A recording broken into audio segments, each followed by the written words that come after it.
Hello friends, welcome to Kannada voice over. ಇವತ್ತಿನ ವಿಡಿಯೋದಲ್ಲಿ ವಿನ್ಸೆನ್ಜೋನ ಸೆಕೆಂಡ್ ಮತ್ತೆ ಥರ್ಡ್ ಎಪಿಸೋಡ್ ಎಕ್ಸ್ಪ್ಲೈನ್ ಮಾಡ್ತಾ ಇದ್ದೇನೆ. ನಮ್ಮ ವಿನ್ಸೆನ್ಜೋ ಆ ವ್ಯಕ್ತಿನ ಕೆಳಗೆ ಹಾಕ್ತಿರೋದನ್ನ ತೋರಿಸಿ ಲಾಸ್ಟ್ ಎಪಿಸೋಡ್ ಎಂಡ್ ಆಗಿದ್ದಲ್ವಾ, ಇದು ನನ್ನ ಫ್ಲಾಟ್ ಆದ ಕಾರಣ ಎಷ್ಟೇ ಕಷ್ಟ ಆದರೂ ಪರವಾಗಿಲ್ಲ, ಇದನ್ನ ಬಿಟ್ಟು ಕೊಡಲ್ಲ ಅಂತ ಹೆದರಿಸಿದಾಗ ನಮ್ಮ ಪಾರ್ಕ್ ಹೆದರಿ ಬೇಗ ತನ್ನ ಗುಂಡಗಳೊಂದಿಗೆ ಅಲ್ಲಿಂದ ಓಡಿ ಹೋಗ್ತಾನೆ. ಇದನ್ನ ಕಂಡಂತಹ ಜನರು ಖುಷಿಯಿಂದ ನಮ್ಮ ವಿನ್ಸೆನ್ಜೋನ ಆಡಿ ಹೊಗಳ್ತಾರೆ. ಜೊತೆಗೆ ಅವರಿಗೆಲ್ಲ ಒಂದು ಸಣ್ಣ ಡೌಟ್ ಕಾಡುತ್ತೆ, ಅದೇನೆಂದರೆ ನಮ್ಮ ವಿನ್ಸೆನ್ಜೋ ಮನಪೂರ್ವ ಆ ಫ್ಲಾಟ್ ನ ಮಾರಿರಬಹುದಾ ಎಂದು. ಹಾಗೆ ಸೀನ್ ಕಟ್ ಆಗಿ ನಮ್ಮ ವಿನ್ಸೆನ್ಜೋ ತನ್ನ ಫ್ರೆಂಡ್ ಆದಂತಹ ಜಾಯ್ ನ ನೋಡೋದಕ್ಕೆ ಬರ್ತಾನೆ. ಜಾಯ್ ಬೇಗ ಸಾರಿ ಕೇಳಿದಾಗ ನೀನೇ ಆ ಬಿಲ್ಡಿಂಗ್ ನ ಸರ್ವನಾಶ ಮಾಡ್ಬೇಕು ಅಂತ ವಿನ್ಸೆನ್ಜೋ ಅವನೊಂದಿಗೆ ಹೇಳ್ತಾನೆ. ಆದರೆ ಆ ಬಿಲ್ಡಿಂಗ್ ಗೆ ಒಂದು ಸ್ಪೆಷಾಲಿಟಿ ಇದೆ, ಅದೇನೆಂದರೆ ಅದರೊಳಗಿರುವಂತಹ ಆ ಸ್ಪೆಷಲ್ ರೂಮ್ ನ ಫೋರ್ಸ್ ಮಾಡಿ ಯಾರಾದರೂ ಹೊಡೆದಾಕೋದಕ್ಕೆ ಟ್ರೈ ಮಾಡಿದ್ರೆ ಅದೇ ತಾನಾಗಿ ಕುಸಿದು ಬೀಳುತ್ತೆ. ವಿನ್ಸೆನ್ಜೋಗೆ ಆ ಗೋಲ್ಡ್ ಕೊಟ್ಟಂತಹ ವ್ಯಕ್ತಿ ಸತ್ತ ಕಾರಣ ನಮ್ಮ ವಿನ್ಸೆನ್ಜೋ ಮತ್ತೆ ಜಾಯ್ ಅದನ್ನ 50-50 ಆಗಿ ಭಾಗ ಮಾಡಿ ತೆಗೆಯೋದಕ್ಕೆ ಡಿಸೈಡ್ ಮಾಡ್ತಾರೆ.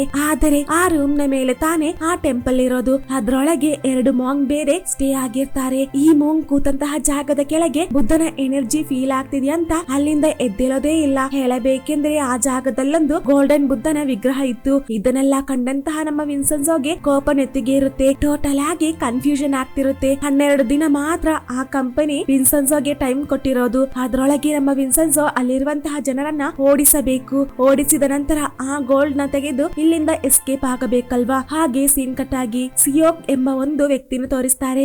ಆ ವ್ಯಕ್ತಿ ಇಂಟರ್ನ್ಯಾಷನಲ್ ಕ್ರೈಮ್ ಡಿಸ್ಪೋಸ್ಟರ್ ನ ಏಜೆಂಟ್ ಆಗಿರ್ತಾನೆ. ಆ ವ್ಯಕ್ತಿ ತನ್ನ ಬಾಸ್ ನೊಂದಿಗೆ ನಮ್ಮ ವಿನ್ಸೆನ್ಜೋನ ಕುರಿತು ಹೇಳ್ತಾನೆ. ಕಾರಣ ನಮ್ಮ ವಿನ್ಸೆನ್ಜೋ ಒಂದು ಮಾಫಿಯಾ ಗ್ಯಾಂಗ್ ಆಗಿರ್ತಾನಲ್ವಾ. ವಿನ್ಸೆನ್ಜೋ ಕಾರಣ ಇಲ್ಲದೆ ಕೊರಿಯಾಗೆ ಬರೋದಕ್ಕೆ ಚಾನ್ಸ್ ಇಲ್ಲ. ಏನೋ ಒಂದು ದೊಡ್ಡ ಪ್ಲಾನ್ ಅವನಿಗಿದೆ, ಅದನ್ನ ಈಡೇರಿಸೋದಕ್ಕೆ ಈಗ ಇಲ್ಲಿಗೆ ಬಂದಿರೋದು ಅಂದಾಗ ಅವನೇ ಹೇಳಿದ್ದನ್ನ ಬಾಸ್ ಕೇರ್ ಮಾಡ್ತಿರೋದಿಲ್ಲ, ನೀನು ಬೇರೆ ಕೇಸ್ ನ ಹ್ಯಾಂಡಲ್ ಮಾಡಿದ್ರೆ ಸಾಕು ಅಂತ ವಾರ್ನ್ ಮಾಡ್ತಾರೆ. ಹಾಗೆ ಸೀನ್ ಕಟ್ ಆಗಿ ನಮ್ಮ ವಿನ್ಸೆನ್ಜೋ ಹೋಂಗ್ ಹತ್ತಿರ ಬಂದು ಆ ಕಂಪನಿಯ ಎಲ್ಲಾ ಡೀಟೇಲ್ಸ್ ನ ಹ್ಯಾಂಡ್ ಓವರ್ ಮಾಡೋದಕ್ಕೆ ಕೇಳಿದಾಗ ನಮ್ಮ ಹೋಂಗ್ ಸಿಟ್ಟಿಂದ ಅವನೊಂದಿಗೆ ರೂಡ್ ಆಗಿ ಮಾತಾಡ್ತಾನೆ. ಇದಕ್ಕೆ ಕಾರಣ ನಮ್ಮ ವಿನ್ಸೆನ್ಜೋ ವಾದಿಸಿದಂತಹ ಕೇಸಲ್ಲಿ ಸೋತೋಗಿರ್ತಾನೆ. ಹಾಗೆ ನಾನೀ ಪ್ಲಾಜಾ ಬಿಲ್ಡಿಂಗ್ ನ ತೆಗೆದುಕೊಂಡಿದ್ದೇನೆ, ನನಗೊಂದು ಮಾಸ್ಟರ್ ಪ್ಲಾನ್ ಇದೆ ಅಂತ ಹೇಳಿದಾಗ ನಮ್ಮ ಹೋಂಗ್ಗೆ ಅವನ ಮಾತಿನ ಮೇಲೆ ಒಂಚೂರು ನಂಬಿಕೆ ಇರೋದಿಲ್ಲ. ಹಾಗೆ ಆ ಎಲ್ಲಾ ಡೀಟೇಲ್ಸ್ ನ ನಮ್ಮ ಹೋಂಗ್ ವಿನ್ಸೆನ್ಜೋಗೆ ಹ್ಯಾಂಡ್ ಓವರ್ ಮಾಡ್ತಾನೆ. ಈ ಕಡೆ ನಮ್ಮ ಯೂಂಗ್ ನ ತೋರಿಸ್ತಾರೆ. ಆ ಫಾರ್ಮಸಿ ಕಂಪನಿಯಲ್ಲಿ ವರ್ಕ್ ಮಾಡುವಂತಹ ಒಂದು ಸ್ಟಾಫ್ ಓಡಿ ಹೋಗಿರ್ತಾನೆ. ಆ ಸ್ಟಾಫ್ ಇವಳ ನೇರ ರಿಪೋರ್ಟ್ ಮಾಡ್ತಾನ ಅಂತ ಭಯ ಶುರು ಆಗ್ತಿರುತ್ತೆ. ಒಂದು ವೇಳೆ ಆ ಸ್ಟಾಫ್ ಸಾಕ್ಷಿ ಹೇಳಿದ್ರೆ ನಮ್ಮ ಯೂಂಗ್ ಆ ಕೇಸಲ್ಲಿ ಸೋತೋಗ್ತಾಳೆ. ಹಾಗೆ ಅವಳದರ ಕುರಿತು ಡಿಸ್ಕಸ್ ಮಾಡ್ತಾಳೆ. ಹಾಗೆ ಸೀನ್ ಕಟ್ ಆಗಿ ಲಾಯರ್ ಆದಂತಹ ಮಿಯೋಂಗ್ ನ ತೋರಿಸ್ತಾರೆ. ನಮ್ಮ ಮಿಯೋಂಗ್ ಎಷ್ಟೇ ದೊಡ್ಡ ಸುಳ್ಳನ್ನ ಬೇಕಾದ್ರೂ ನಿಜ ಮಾಡುವಂತಹ ಒಂದು ಪ್ರತ್ಯೇಕ ತರದ ಟ್ಯಾಲೆಂಟ್ ಅವಳಿಗಿರುತ್ತೆ. ಹಾಗೆ ಅವಳ ಬಾಸ್ ಒಂದು ವ್ಯಕ್ತಿಯ ಕೇಸನ್ನ ಅಟೆಂಡ್ ಮಾಡೋದಕ್ಕೆ ಮಿಯೋಂಗ್ ನೊಂದಿಗೆ ಹೇಳಿದಾಗ ಅವಳಿಗೆ ಅದನ್ನ ತೆಗೆಯೋದಕ್ಕೆ ಇಂಟ್ರೆಸ್ಟ್ ಇರೋದಿಲ್ಲ. ಕಾರಣ ಆ ಕೇಸ್ ನ ವಿಕ್ಟಿಮ್ಸ್ ಆ ವ್ಯಕ್ತಿಯ ನೇರ ಸಾಕ್ಷಿ ಹೇಳೋದಕ್ಕೆ ರೆಡಿ ಆಗಿರ್ತಾರೆ. ಇದರಿಂದ ನಾನು ಈ ಕೇಸ್ ನ ತೆಗೆಯೋದಕ್ಕೆ ರೆಡಿ ಇಲ್ಲ ಎಂದು ಹೇಳ್ತಾಳೆ. ಆದ್ರೆ ಬಾಸ್ ಮಿಯೋಂಗ್ ನ ಫೋರ್ಸ್ ಮಾಡಿ ಆ ಕೇಸ್ ನ ಅಟೆಂಡ್ ಮಾಡೋದಕ್ಕೆ ಒಪ್ಪಿಸ್ತಾರೆ. ಈ ಕಡೆ ನಮ್ಮ ಯೋಂಗ್ ತನ್ನ ಅಪ್ಪನ ಹತ್ತಿರ ಬಂದು ನೋಡುವಾಗ ನಮ್ಮ ಹೋಂಗ್ ನಿದ್ರೆ ಮಾಡ್ತಿರುತ್ತಾರೆ. ಇದನ್ನ ಕಂಡು ಅವಳಿಗೆ ತುಂಬಾ ಖುಷಿ ಆಗುತ್ತೆ. ಕಾರಣ ಆ ಫಾರ್ಮಸಿ ಕಂಪನಿ ಇಲ್ಲಿ ತನಕ ಅವರ ಹತ್ತಿರ ಬಂದಿರೋದಿಲ್ಲ ಅಂತ. ಹಾಗೆ ಕ್ಯಾಬಿನ್ ಒಳಗೆ ಬಂದು ನೋಡುವಾಗ ನಮ್ಮ ವಿನ್ಸೆನ್ಜೋ ಆ ಬಾರ್ಬಲ್ ಕಂಪನಿಯ ಕೇಸ್ ಫೈಲ್ ನ ಡಿಕೋಡ್ ಮಾಡ್ತಿರುತ್ತಾನೆ. ಇದನ್ನ ಕಂಡು ನಮ್ಮ ಯೋಂಗ್ ಕ್ವೆಶ್ಚನ್ಸ್ ನ ಕೇಳಿದಾಗ ನಮ್ಮ ವಿನ್ಸೆನ್ಜೋ ಅದಕ್ಕೆ ಸರಿಯಾಗಿ ಉತ್ತರಿಸುತ್ತಾನೆ. ನಂತರ ಅಪ್ಪ ಮಗಳ ಜಗಳ ಶುರು ಆಗುತ್ತೆ. ಈ ಕಡೆ ನಮ್ಮ ಮಿಯೋಂಗ್ ಬೇರೆ ಕಂಪನಿಯ ಸಿಒ ನ ಮೀಟ್ ಮಾಡ್ತಿರೋದನ್ನ ತೋರಿಸ್ತಾರೆ. ಆ ವ್ಯಕ್ತಿ ತನ್ನ ಕಂಪನಿಯಲ್ಲಿ ಜಾಯಿನ್ ಆಗು ಅಂತ ಹೇಳ್ತಾರೆ. ಇದೇ ಲಾ ಫಾರ್ಮ್ ಅಲ್ಲಿ ನಮ್ಮ ಯೋಂಗ್ ವರ್ಕ್ ಮಾಡ್ತಿರೋದು. ಈ ವ್ಯಕ್ತಿ ನಮ್ಮ ಮಿಯೋಂಗ್ ಗೆ ಬೆಟರ್ ಆಪರ್ಚುನಿಟಿ ಮತ್ತೆ ಆಫರ್ ನ ಕೊಡ್ತಾರೆ. ಆ ಆಫರ್ ಇಷ್ಟ ಆದ ಕಾರಣ ನಮ್ಮ ಮಿಯೋಂಗ್ ಆ ಡೀಲ್ ಗೆ ಒಪ್ಪಿಕೊಳ್ತಾಳೆ. ಹಾಗೆ ಸೀನ್ ಕಟ್ ಆಗಿ ಇದೇ ಕಂಪನಿಯ ಓನರ್ ನ ತೋರಿಸ್ತಾರೆ. ನಮ್ಮ ಓನರ್ ಒಂದು ವ್ಯಕ್ತಿನ ಮೀಟ್ ಮಾಡಿ ಸಾರಿ ಕೇಳ್ತಾನೆ, ಯಾಕೆಂದರೆ ಅವರ ಕಂಪನಿಯ ಫಾರ್ಮಸಿಸ್ಟ್ ಓಡಿ ಹೋಗಿದ್ದಕ್ಕೆ. ಆದರೆ ಆ ವ್ಯಕ್ತಿ ನಮ್ಮ ಹನ್ಸಿಯೋಂಗ್ ನ ಸರಿಯಾಗಿ ಬೈತಾರೆ, ಅದಲ್ಲದೆ ಹೊಡಿತಾನೆ. ಇದರಿಂದ ನಮಗೆ ಗೊತ್ತಾಗೋದೇನೆಂದರೆ ಈ ವ್ಯಕ್ತಿ ಆ ಕಂಪನಿಯ ಓನರ್ ಎಂದು. ಹನ್ಸಿಯೋಂಗ್ ಆ ಕಂಪನಿಯ ಸ್ಟಾಫ್ ಆಗಿರ್ತಾನೆ. ಆ ವ್ಯಕ್ತಿಯ ಫೇಸ್ ನಮಗೆ ಈಗ ರಿವೀಲ್ ಮಾಡಲ್ಲ. ಈ ಕಡೆ ನಮ್ಮ ವಿನ್ಸೆನ್ಜೋ ಆ ಕಾಂಟ್ರಾಕ್ಟ್ ಹಾಕಿದಂತಹ ವ್ಯಕ್ತಿ ಹತ್ತಿರ ಬಂದು ನೀನ್ ಈ ಕಾಂಟ್ರಾಕ್ಟ್ ಇಂದ ಹಿಂಜರಿ ಅಂದಾಗ ಆ ವ್ಯಕ್ತಿ ಅವನ ಮಾತನ್ನ ಕೇಳ್ತಿರೋದಿಲ್ಲ. ಇದನ್ನ ಕಂಡು ಕೋಪ ಬಂದಂತಹ ನಮ್ಮ ವಿನ್ಸೆನ್ಜೋ ರೌಡಿಯ ಹಾಗೆ ಆ ವ್ಯಕ್ತಿನ ಹೆದರಿಸುತ್ತಾನೆ. ಹಾಗೆ ಸೀನ್ ಕಟ್ ಆಗಿ ನಮ್ಮ ಮಿಯೋಂಗ್ ತನ್ನ ಕಂಪನಿ ಬಿಟ್ಟು ಆ ವ್ಯಕ್ತಿಯ ಕಂಪನಿಗೆ ಜಾಯಿನ್ ಆಗ್ತಿರೋದನ್ನ ತೋರಿಸ್ತಾರೆ. ಈ ಕಡೆ ಹೋಂಗ್ ಮತ್ತೆ ವಿನ್ಸೆನ್ಜೋ ಆ ಕಂಪನಿಯ ಕುರಿತು ಡಿಸ್ಕಸ್ ಮಾಡ್ತಿರೋದನ್ನ ತೋರಿಸ್ತಾರೆ. ಈ ಕಾಂಟ್ರಾಕ್ಟ್ ನ ಟೈಮ್ ಮುಗಿದ ತಕ್ಷಣ ಅವರು ಬಂದು ನಮ್ಮನ್ನೆಲ್ಲ ಈ ಬಿಲ್ಡಿಂಗ್ ನ ಬಿಟ್ಟು ಓಡಿಸ್ತಾರೆ. ಅದಲ್ಲದೆ ಅವರಿಗೆ ಸಪೋರ್ಟ್ ಮಾಡ್ತಿರೋದು ನಮ್ಮ ಯೂಂಗ್ ವರ್ಕ್ ಮಾಡ್ತಿರುವಂತಹ ಆ ಲಾ ಫಾರ್ಮ್ ಕಂಪನಿ ಎಂದು ಹೇಳಿ ನಮ್ಮ ಯೂಂಗ್ ಜನ ಕೇಸಿನ ಕುರಿತು ಡಿಸ್ಕಸ್ ಮಾಡ್ತಾರೆ. ನಮ್ಮ ಯೂಂಗ್ ಜ ಮರ್ಡರ್ ಮಾಡಿದ ಕಾರಣ ಪಾಪ ಅವರನ್ನ ಜೈಲಿಗೆ ಹಾಕಿರ್ತಾರೆ. ತೋರಿಸ್ತಾರೆ. ಈ ಕಡೆ ನಮ್ಮ ಹ್ಯಾನ್ ತನ್ನ ಜೂನಿಯರ್ ಲಾಯರ್ ಗಳೊಂದಿಗೆ ಮೀಟಿಂಗ್ ಮಾಡ್ತಿರೋದನ್ನ ತೋರಿಸ್ತಾರೆ. ಆ ಬಿಲ್ಡಿಂಗ್ ನ ಡಿಸ್ಟ್ರಾಯ್ ಮಾಡುವ ಕುರಿತು ಹೇಳ್ತಿರುತ್ತಾರೆ. ಈ ಎಲ್ಲಾ ಲಾಯರ್ಸ್ ಆ ಬಾರ್ಬಲ್ ಕಂಪನಿಯ ಕೇಸ್ ಅನ್ನ ತೆಗೆದಿರುತ್ತಾರೆ. ಇದರಿಂದ ಅವರಿಗೆ ಅದನ್ನ ಡೈರೆಕ್ಟ್ ಆಗಿ ಡಿಸ್ಟ್ರಾಯ್ ಮಾಡೋದಕ್ಕಾಗಲ್ಲ. ಇದರಿಂದ ನಮ್ಮ ಹ್ಯಾನ್ ಹೊಸ ಒಂದು ಪ್ಲಾನ್ ನ ರೆಡಿ ಮಾಡ್ತಾರೆ. ಆ ಬಿಲ್ಡಿಂಗ್ ನ ರೆಡಿ ಮಾಡಿ ಕೊಡ್ತೇವೆ ಅಂತ ಹೇಳಿ ಸ್ವಲ್ಪ ರೌಡಿಗಳ ಕೈಯಲ್ಲಿ ಆಯುಧ ಕೊಟ್ಟು ಅಲ್ಲಿಗೆ ಕಳುಹಿಸೋಣ. ನಂತರ ಆ ಬಿಲ್ಡಿಂಗ್ ನ ಮೈನ್ ಸ್ಫೋಟ್ ನ ನಮಗೆ ಡ್ಯಾಮೇಜ್ ಮಾಡೋಣ. ಇದರಿಂದ ಸ್ವಲ್ಪ ದಿನದೊಳಗೆ ಆ ಬಿಲ್ಡಿಂಗ್ ತಾನಾಗಿ ಕುಸಿದು ಬೀಳುತ್ತೆ ಅಂತ ನಮ್ಮ ಹ್ಯಾನ್ ಹೇಳ್ತಾರೆ. ಹೀಗೆ ಸಂಭವಿಸಿದರೆ ಅದರೊಳಗೆ ಇರುವಂತಹ ಜನರು ಸಾಯ್ತಾರೆ. ಆದರೆ ಹಣದಾಸೆಗೆ ಇವರದನ್ನ ಮೈಂಡ್ ಮಾಡಲ್ಲ. ನಮ್ಮ ಯೋಂಗೆ ಇದ್ರಲ್ಲಿ ಒಂದಿಷ್ಟು ಇಂಟ್ರೆಸ್ಟ್ ಇರೋದಿಲ್ಲ. ಕಾರಣ ತಪ್ಪು ಮಾಡದಂತಹ ಅಮಾಯಕರು ಇವರ ಆಸೆಗೆ ಬಲಿಯಾಗ್ತಾರೆ ಅಂತ ಅವಳಿಗೆ ತುಂಬಾ ಬೇಜಾರಾಗ್ತಿರುತ್ತೆ. ಅದೇ ಸಮಯ ನಮ್ಮ ಹ್ಯಾಂಗ್ಗೆ ಅವರ ಸಿಒ ಫೋನ್ ಮಾಡ್ತಾರೆ. ಆ ಬಿಲ್ಡಿಂಗ್ ನ 12 ಗಂಟೆಗೆ ಡಿಸ್ಟ್ರಾಯ್ ಮಾಡೋದಕ್ಕೆ ಪರ್ಮಿಷನ್ ನ ಪಾಸ್ ಮಾಡ್ತಾರೆ. ಅವರು ಹೇಳಿದ್ದನ್ನ ಅಲ್ಲೇ ಇದ್ದಂತಹ ಜೂನ್ ಕೇಳಿಸಿಕೊಳ್ತಾನೆ. ಕೇಳಿದ ತಕ್ಷಣ ಬೇಗ ಯೋಂಗ್ ಹತ್ತಿರ ಬಂದು ಅದನ್ನ ಹೇಳ್ತಾನೆ. ಆ ಬಿಲ್ಡಿಂಗ್ ನ ನಾಳೆನೆ ಡಿಸ್ಟ್ರಾಯ್ ಮಾಡ್ತಾರೆ ಅಂತ. ಇದನ್ನ ಕೇಳಿ ಶಾಕ್ ಆಗಿ ಬೇಗ ತನ್ನ ಅಪ್ಪನ ಹತ್ತಿರ ಬರ್ತಾಳೆ. ಅಲ್ಲಿ ನಮ್ಮ ವಿನ್ಸೆನ್ಜೋ ಇರ್ತಾನೆ. ಈ ಕಾರ್ಯ ಹೇಳುವಷ್ಟರಲ್ಲಿ ಹೋಂಗೆ ಒಂದು ಫೋನ್ ಕಾಲ್ ಬರುತ್ತೆ. ಹಾಗೆ ಮಾತಾಡ್ತಾ ಆ ವ್ಯಕ್ತಿನ ನೋಡೋದಕ್ಕೆ ಅಲ್ಲಿಂದ ಎದ್ದೋಗ್ತಾನೆ. ಇದರಿಂದ ಯೋಂಗೆ ಅದರ ಕುರಿತು ಹೇಳೋದಕ್ಕೆ ಆಗಲ್ಲ. ಇದರಿಂದ ನಮ್ಮ ಯೋಂಗ್ ಆ ಕಾರ್ಯ ವಿನ್ಸೆನ್ಜೋಗೆ ತಿಳಿಸ್ತಾಳೆ. ಇದನ್ನ ಕೇಳಿ ನಮ್ಮ ವಿನ್ಸೆನ್ಜೋಗೆ ಟೆನ್ಷನ್ ಹೆಚ್ಚಾಗುತ್ತೆ. ಈ ಕಡೆ ಆ ಕಾರ್ಯ ಅಲ್ಲಿರುವಂತಹ ಎಲ್ಲಾ ಜನರಿಗೆ ಗೊತ್ತಾಗುತ್ತೆ. ಅವರಿಗೆಲ್ಲ ಟೆನ್ಷನ್ ಹೆಚ್ಚಾಗ್ತಿರುತ್ತೆ. ಕಾರಣ ಅವರಿಗೆಲ್ಲ ಇದು ಮಾತ್ರ ಇರೋದಲ್ವಾ. ಆದರೆ ನಮ್ಮ ವಿನ್ಸೆನ್ಜೋ ಅವರ ಟೆನ್ಷನ್ ನ ಕಂಡು ಕೇರ್ ಮಾಡದೆ ಕಾಮ್ ಆಗಿ ಇನ್ಸ್ಟಾ ಯೂಸ್ ಮಾಡ್ತಾನೆ. ಅದೇ ಸಮಯ ನಮ್ಮ ಹೋಂಗ್ ಬರ್ತಾರೆ. ಆ ಕಾರ್ಯ ಅವರಿಗೆ ತಿಳಿಸ್ತಾರೆ. ಈ ಕಡೆ ನಮ್ಮ ಹ್ಯಾನ್ ಯೋಂಗ್ ನೊಂದಿಗೆ ಡಿನ್ನರ್ ಗೆ ಹೊರಗೆ ಬಂದಿರ್ತಾರೆ. ಹಾಗೆ ಊಟ ಮಾಡ್ತಿರುವಾಗ ಅವರ ಕಂಪನಿ ಬಿಟ್ಟು ಮತ್ತೊಂದು ರಿಸರ್ಚರ್ ಓಡಿ ಹೋದಂತಹ ಕಾರ್ಯ ಅವರಿಗೆ ಗೊತ್ತಾಗುತ್ತೆ. ಅದು ಕೇಳಿದ ತಕ್ಷಣ ಶಾಕ್ ಆಗುತ್ತೆ. ಈ ಕಡೆ ನಮ್ಮ ಯೋಂಗ್ ನ ತೋರಿಸ್ತಾರೆ. ಅವಳು ತುಂಬಾ ಟೆನ್ಷನ್ ಅಲ್ಲಿ ಇರ್ತಾಳೆ. 12 ಗಂಟೆ ಆದಾಗ ಆ ಬಿಲ್ಡಿಂಗ್ ನ ಡಿಸ್ಟ್ರಾಯ್ ಮಾಡ್ತಾರೆ ಅಂತ ಅವಳಿಗೆ ತುಂಬಾ ಟೆನ್ಷನ್ ಆಗ್ತಿರುತ್ತೆ. ತನ್ನ ಅಪ್ಪ ಸಹ ಅದೇ ಬಿಲ್ಡಿಂಗ್ ಅಲ್ಲಿ ಸ್ಟೇ ಆಗಿರೋದು. ಇದರಿಂದ ಹೆದರುತ್ತಾ ಬೇಗ ಆ ಸ್ಪೋಟ್ ಗೆ ಓಡಿ ಹೋಗ್ತಾಳೆ. ಹಾಗೆ ಹೋಗ್ತಿರುವಾಗ ಆ ಬಿಲ್ಡಿಂಗ್ ನ ಡಿಸ್ಟ್ರಾಯ್ ಮಾಡೋದಕ್ಕೆ ಬೇಕಾದಂತಹ ಎಲ್ಲಾ ಐಟಮ್ಸ್ ನ ತೆಗೆದುಕೊಂಡು ಹೋಗ್ತಿರುತ್ತಾರೆ. ಹಾಗೆ ಬೇಗ ಬಂದು ನೋಡುವಾಗ ಅವಳಿಗೆ ಶಾಕ್ ಆಗುತ್ತೆ. ಕಾರಣ ಅಲ್ಲೊಂದು ಗ್ರ್ಯಾಂಡ್ ಪಾರ್ಟಿ ನಡೀತಿರುತ್ತೆ. ನಮ್ಮ ವಿನ್ಸೆನ್ಜೋನ ನೇತೃತ್ವದಲ್ಲಿ ಆ ಪಾರ್ಟಿ ನಡೀತಿರೋದು. ನಮ್ಮ ಸಿಯೋಗ್ ವಿನ್ಸೆನ್ಜೋನ ಗುರಾಯಿಸ್ತಿರುತ್ತಾನೆ. ಆ ಬಿಲ್ಡಿಂಗ್ ನ ಡಿಸ್ಟ್ರಾಯ್ ಮಾಡುವಂತಹ ಕಾರ್ಯ ನಮ್ಮ ವಿನ್ಸೆನ್ಜೋಗೆ ತಿಳಿದ ಕಾರಣ ಅದನ್ನ ತಡೆಯೋದಕ್ಕೆ ಈ ಪಾರ್ಟಿ ನಡೆಸ್ತಿರೋದು. ಇದನ್ನ ಕಂಡಂತಹ ಯೋಂಗೆ ತುಂಬಾ ಖುಷಿ ಆಗುತ್ತೆ. ನಮ್ಮ ವಿನ್ಸೆನ್ಜೋ ಮಾಡಿದಂತಹ ಪ್ಲಾನ್ ಎಂದು ಅವಳಿಗೆ ಗೊತ್ತಾಗುತ್ತೆ. ಬಾರ್ಬಲ್ ಕಂಪನಿಗೆ ಇನ್ನೇನ್ ಮಾಡೋದಕ್ಕೂ ಸಾಧ್ಯ ಆಗಲ್ಲ.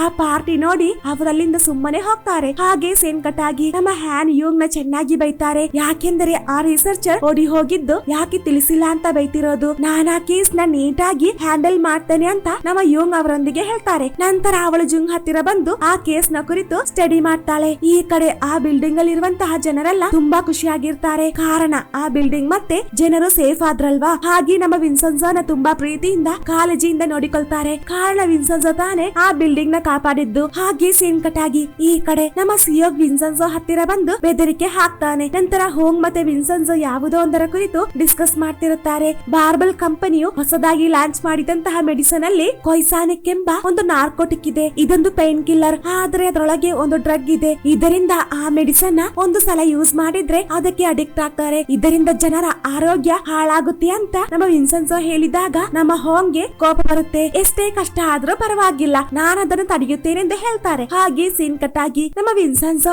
ಆ ಟೆಂಪಲ್ ಗೆ ಬರ್ತಾನೆ. ಹಾಗೆ ಮೋಂಗ್ ಹತ್ತಿರ ಬಂದು ನಾನು ನೀವಿರುವಂತಹ ಜಾಗದಲ್ಲಿ ಹೊಸ ಒಂದು ಮ್ಯಾಟ್ ನ ಹಾಕ್ಬೇಕು. ಅದು ಸ್ವಲ್ಪ ವೈಬ್ರೇಟ್ ಆಗಿದೆ. ಇದರಿಂದ ನೀವು ಬಿಸಿ ಬಿಸಿಯಾಗಿ ಇರ್ತೀರಾ ಅಂದಾಗ ಆ ಮೋಂಗ್ ಅಲ್ಲಿಂದ ಎದ್ದೇಳ್ತಾರೆ. ಅದರ ಕೆಳಗೆ ತಾನೇ ಆ ಗೋಲ್ಡ್ ಇರೋದು. ಮೋಂಗ್ ಎದ್ದ ಕಾರಣ ಆ ಬೇಸ್ಮೆಂಟ್ ನ ಓಪನ್ ಮಾಡಬೇಕಾಗುತ್ತೆ. ಈ ಎಲ್ಲಾ ಕಾರ್ಯಗಳನ್ನ ನಮ್ಮ ಸಿಯೋಕ್ ನೋಡ್ತಾನೆ. ಪಾಪ ನಮ್ಮ ವಿನ್ಸೆನ್ಜೋ ತುಂಬಾ ಒಳ್ಳೆ ವ್ಯಕ್ತಿ. ಬೇರೆ ರಿಲಿಜನ್ ಅಲ್ಲಿ ಇರುವಂತಹ ಜನರಿಗೆ ಸಹ ಸಹಾಯ ಮಾಡ್ತಿದ್ದಾನೆ. ಎಷ್ಟು ಕಷ್ಟ ಪಡ್ತಿದ್ದಾನೆ. ಇಷ್ಟೊಳ್ಳೆ ವ್ಯಕ್ತಿಯ ಮೇಲೆ ಡೌಟ್ ಪಟ್ಟಿದ್ದು ನನ್ನ ತಪ್ಪು ಅಂತ ತನ್ನ ಮನಸ್ಸಲ್ಲಿ ಅಂದುಕೊಳ್ತಾನೆ. ಹಾಗೆ ನಮ್ಮ ವಿನ್ಸೆನ್ಜೋ ಹೊರಗೆ ಬರುವಾಗ ಸ್ವಲ್ಪ ಹುಡುಗರು ಸ್ಮೋಕ್ ಮಾಡ್ತಿರುತ್ತಾರೆ. ಅದನ್ನ ಕಂಡು ನಮ್ಮ ವಿನ್ಸೆನ್ಜೋ ಅದನ್ನ ತಡೀತಾನೆ. ಇದನ್ನ ಕಂಡಂತಹ ನಮ್ಮ ಸಿಯೋಗೆ ಆಶ್ಚರ್ಯ ಆಗ್ತಿರುತ್ತೆ. ಈ ಕಡೆ ನಮ್ಮ ಯೂಂಗ್ ಆ ರಿಸರ್ಚರ್ ನ ಹುಡುಕ್ತಿರುತ್ತಾಳೆ. ಅದರೊಂದಿಗೆ ಒಂದು ಫ್ಲಾಶ್ ಬ್ಯಾಕ್ ಸೀನ್ ತೋರಿಸ್ತಾರೆ. ಅದೇನೆಂದರೆ ನಮ್ಮ ಹೋಂಗೆ ಒಂದು ಫೋನ್ ಕಾಲ್ ಬಂದಿರುತ್ತಲ್ವಾ. ಕಾಲ್ ಮಾಡಿದ್ದು ಬೇರೆ ಯಾರು ಅಲ್ಲ, ಓಡಿ ಹೋದಂತಹ ಆ ರಿಸರ್ಚ್ ಆಗಿರ್ತಾರೆ. ಇರ್ತಾರೆ. ಆ ವ್ಯಕ್ತಿ ಹೋಂಗ್ ಹತ್ತಿರ ಬಂದು ಎಲ್ಲಾ ಕಾರ್ಯಗಳನ್ನ ಹೇಳೋದಕ್ಕೆ ಶುರು ಮಾಡ್ತಾನೆ. ಇದನ್ನ ಕೇಳಿದಂತಹ ಹೋಂಗ್ ಅವರೊಂದಿಗೆ ನೀನೆಲ್ಲಾ ಕಾರ್ಯಗಳನ್ನ ಕೋರ್ಟ್ಗೆ ಬಂದು ಹೇಳು ಅಂದಾಗ ನನ್ನ ಫ್ಯಾಮಿಲಿನ ಸಂರಕ್ಷಿಸುತ್ತೇನೆಂದು ಪ್ರಾಮಿಸ್ ಮಾಡಿದ್ರೆ ನಾನು ಸಾಕ್ಷಿ ಹೇಳ್ತೇನೆಂದು ಆ ವ್ಯಕ್ತಿ ಹೇಳ್ತಾನೆ. ಆದ್ರೆ ನಮ್ಮ ಹೋಂಗ್ಗೆ ಪ್ರಾಮಿಸ್ ಮಾಡೋದಕ್ಕೆ ಸಾಧ್ಯ ಆಗ್ತಿರೋದಿಲ್ಲ. ಇದರಿಂದ ರಿಸರ್ಚರ್ ಸಾಕ್ಷಿ ಹೇಳೋದಕ್ಕೆ ಮುಂದಾಗ್ತಿರೋದಿಲ್ಲ. ಪ್ರೆಸೆಂಟ್ ಅಲ್ಲಿ ಹೋಂಗ್ಗೆ ಒಂದು ಫೋನ್ ಕಾಲ್ ಬರುತ್ತೆ. ಹಾಗೆ ಬೇಗ ವಿನ್ಸೆನ್ಜೋನ ಕರೆದುಕೊಂಡು ಹಾಸ್ಪಿಟಲ್ ಗೆ ಹೋಗ್ತಾರೆ. ಅಲ್ಲಿ ನಮ್ಮ ಯೋಂಗ್ಜಾ ಇರ್ತಾರೆ. ನಮ್ಮ ಯೋಂಗ್ಜಾ ಒಂದು ಕ್ಯಾನ್ಸರ್ ಪೇಷಂಟ್ ಆಗಿರ್ತಾರೆ. ಅವರನ್ನ ಈ ಪರಿಸ್ಥಿತಿಯಲ್ಲಿ ಕಂಡಾಗ ನಮ್ಮ ವಿನ್ಸೆನ್ಜೋಗೆ ತುಂಬಾ ನೋವಾಗುತ್ತೆ. ಹಾಗೆ ನಮ್ಮ ವಿನ್ಸೆನ್ಜೋ ಆ ಕಂಪನಿಯ ಎಲ್ಲಾ ಕಾರ್ಯಗಳನ್ನ ಮೇಂಟೈನ್ ಮಾಡುವಂತಹ ವ್ಯಕ್ತಿ ಹತ್ತಿರ ಬಂದು ಎಷ್ಟೇ ಖರ್ಚಾದರೂ ಪರವಾಗಿಲ್ಲ ಆ ಪ್ಲಾಜಾ ಕಂಪನಿಯನ್ನ 2 ತಿಂಗಳ ಮಟ್ಟಿಗೆ ಅವರ ಕೈಯಿಂದ ರಕ್ಷಿಸಬೇಕು ಅಂದಾಗ ಆ ವ್ಯಕ್ತಿ ಅದಕ್ಕೆ ತಯಾರಾಗಲ್ಲ. ಇದನ್ನ ಕಂಡು ಆ ವ್ಯಕ್ತಿ ಮಾಡಿದಂತಹ ನೀಚ ಕೃತ್ಯದ ಫೋಟೋ ತೋರಿಸಿ ಬ್ಲಾಕ್ ಮೇಲ್ ಮಾಡ್ತಾನೆ. ಇದರಿಂದ ಆ ವ್ಯಕ್ತಿಗೆ ಬೇರೆ ದಾರಿ ಇರೋದಿಲ್ಲ. ನೀನು ನಾನು ಹೇಳಿದ ಹಾಗೆ ಮಾಡಿಲ್ಲ ಅಂದರೆ ಈ ಎಲ್ಲಾ ಕಾರ್ಯಗಳನ್ನ ನಾನು ಪಬ್ಲಿಕ್ ಮಾಡ್ತೇನೆ. ಇದರಿಂದ ನಿನ್ ಲೈಫ್ ಹಾಳಾಗುತ್ತೆ ಅಂದಾಗ ಆ ವ್ಯಕ್ತಿ ಅವನೊಂದಿಗೆ ಈಗ ಹೇಳಿ ಪ್ರಯೋಜನ ಇಲ್ಲ. ಆಲ್ರೆಡಿ ಆ ಬಿಲ್ಡಿಂಗ್ ನ ಡಿಸ್ಟ್ರಾಯ್ ಮಾಡೋದಕ್ಕೆ ಆರ್ಡರ್ ನ ಪಾಸ್ ಮಾಡಿ ಆಯ್ತು. ಇನ್ನೇಗೆ ನಾನು ಅದನ್ನ ತಡೆಯೋದು ಅಂದಾಗ ನನಗಿದೆಲ್ಲ ಬೇಕಾಗಿಲ್ಲ. ಇದು ನಿನ್ನ ಪ್ರಾಬ್ಲಮ್ ಆದ ಕಾರಣ 2 ತಿಂಗಳ ಮಟ್ಟಿಗೆ ನೀನದನ್ನ ಡಿಲೇ ಮಾಡಿಲ್ಲ ಅಂದರೆ ನಿನ್ನ ಫ್ಯೂಚರ್ ನ ನಾನು ನಾಶ ಮಾಡ್ತೇನೆ ಅಂತ ಬೆದರಿಸುತ್ತಾನೆ. ಈ ಕಡೆ ನಮ್ಮ ಹೋಂಗ್ ತನ್ನ ಮಗಳೊಂದಿಗೆ ಆ ಕಂಪನಿ ಹೊಸದಾಗಿ ಪರಿಚಯಿಸಿದಂತಹ ಆ ಮೆಡಿಸಿನ್ ಅಲ್ಲಿ ಯಾವ ಯಾವ ಇಂಗ್ರೀಡಿಯೆಂಟ್ಸ್ ಇದೆ ಅಂತ ನಿನ್ನ ಗೊತ್ತಾ ಅಂತ ಹೇಳಿ ಅವರದನ್ನ ವಿವರಿಸಿದಾಗ ನಮ್ಮ ಯೋಂಗ್ ಅವರ ಮಾತನ್ನ ನಂಬ್ತಿರೋದಿಲ್ಲ. ತನ್ನ ಕಂಪನಿಯನ್ನ ಬಿಟ್ಟು ಕೊಡೋದಕ್ಕೆ ತಯಾರಾಗ್ತಿರೋದಿಲ್ಲ. ಕಾರಣ ತನ್ನ ಅಪ್ಪ ಆ ಕೇಸ್ ನ ವಿನ್ ಆಗೋದಕ್ಕೆ ಈ ತರ ಸುಳ್ಳು ಹೇಳ್ತಿರೋದು ಅಂತ ಅಂದುಕೊಂಡಿರ್ತಾಳೆ. ಅದೇ ಸಮಯ ನಮ್ಮ ವಿನ್ಸೆನ್ಜೋ ಬರ್ತಾನೆ. ಹಾಗೆ ನಮ್ಮ ಯೋಂಗ್ಜನ ಕುರಿತು ಕೇಳಿದಾಗ ಅವರ ಪರಿಸ್ಥಿತಿ ತುಂಬಾ ಕಾಲದಿಂದ ಹದಗೆಟ್ಟಿದೆ ಅಂತ ಹೇಳಿ ನಿನ್ನ ಅಮ್ಮನೊಂದಿಗೆ ಮಾತಾಡು, ಅವರನ್ನ ಮೀಟ್ ಮಾಡು ಅಂತ ಹೇಳ್ತಾರೆ. ಈ ಯೋಂಗ್ಜ ನಮ್ಮ ವಿನ್ಸೆನ್ಜೋನ ಅಮ್ಮ ಆಗಿರ್ತಾರೆ. ವಿನ್ಸೆನ್ಜೋನ ಒಂದು ಆರ್ಫನೇಜ್ ಅಲ್ಲಿ ಬಿಟ್ಟು ಹೋಗಿರ್ತಾರೆ. ಇದರಿಂದ ನಮ್ಮ ವಿನ್ಸೆನ್ಜೋಗೆ ಅಮ್ಮನ ಮೇಲೆ ಸಿಟ್ಟಿರುತ್ತೆ. ಹೋಂಗ್ ಹೇಳಿದ್ದನ್ನ ಕೇಳಿದಂತಹ ನಮ್ಮ ವಿನ್ಸೆನ್ಜೋ ಅವರೊಂದಿಗೆ ಯೋಂಗ್ಜ ನನ್ನ ಅಮ್ಮ ಅಂತ ಹೇಗೆ ನಿಮಗೆ ಗೊತ್ತಾಗಿದ್ದು ಅಂತ ಕೇಳಿದಾಗ ಅವರ ಕೇಸ್ ನ ಮೊದಲ ಹಿಯರಿಂಗ್ ಅಂದು ನಿನಗೆ ಗೊತ್ತಾಯ್ತು ಅವರು ನಿಮ್ಮ ಅಮ್ಮ ಅಂತ. ಕಾರಣ ಜಡ್ಜ್ ಕೊಟ್ಟಂತಹ ಡಿಸಿಷನ್ ಕೇಳಿದಾಗ ನಿನಗೆ ಕೋಪ ಬಂದಿತ್ತಲ್ವಾ, ನೀನು ಬೇಗ ನಿನ್ನ ಅಮ್ಮನೊಂದಿಗೆ ಮಾತಾಡು, ಅವರನ್ನ ಕ್ಷಮಿಸು ಅಂತ ಹೇಳ್ತಾರೆ. ಹಾಗೆ ಸೀನ್ ಕಟ್ ಆಗಿ ಅದೇ ದಿನ ರಾತ್ರಿ ಆ ಫಾರ್ಮಸಿ ಕಂಪನಿಗೆ ಒಬ್ಬ ವ್ಯಕ್ತಿ ಬಂದು ಗ್ಯಾಸ್ ಲೀಕ್ ಮಾಡ್ತಾನೆ. ಹಾಗೆ ಇಡೀ ಕಂಪನಿ ಬ್ಲಾಸ್ಟ್ ಆಗಿದ್ದಲ್ಲದೆ ಅದರೊಳಗೆ ಇದ್ದಂತಹ 17 ಜನ ರಿಸರ್ಚರ್ ಸುಟ್ಟು ಭಸ್ಮ ಆಗ್ತಾರೆ. ಈ ಕಾರ್ಯ ಬೇಗ ವೈರಲ್ ಆಗುತ್ತೆ. ನಮ್ಮ ಹೋಗಿ ತುಂಬಾ ಕೋಪ ಬರುತ್ತೆ. ಹಾಗೆ ಆ ಸ್ಫೋಟಕ್ಕೆ ಬಂದಾಗ